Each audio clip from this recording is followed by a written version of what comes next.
undi imbere, sinashobora no kwambuka uruzi rundi imbere.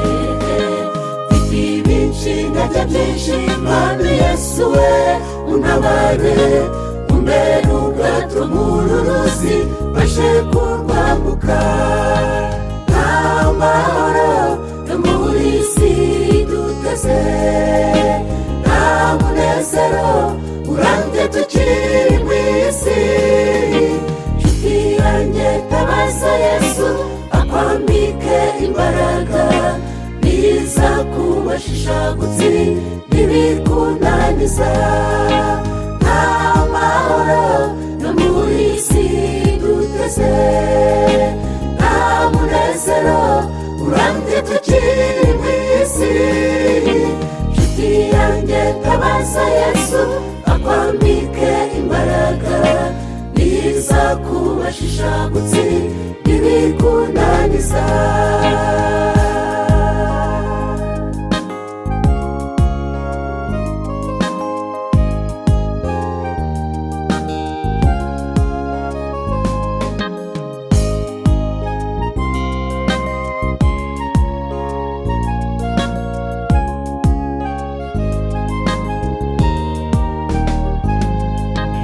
Ari uburwayi cyangwa se ari mu bukene, intambara z'ubuzima burya nshuti ziratandukanye.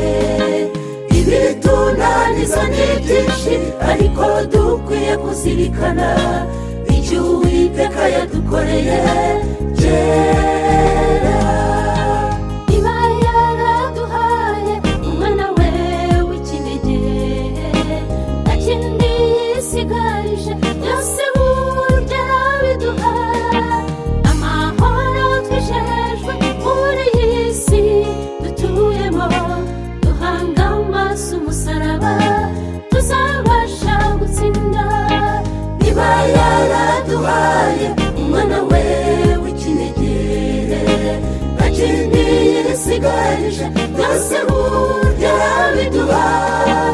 Amahoro twishejwe muri iyi si dutuyemo, duhanga amaso umusaraba tuzabasha gutsinda. Duhanga amaso umusaraba tuzabasha gutsinda. Duhanga amaso umusaraba tuzabasha gutsinda. Duhanga amaso umusaraba tuzabasha gutsinda.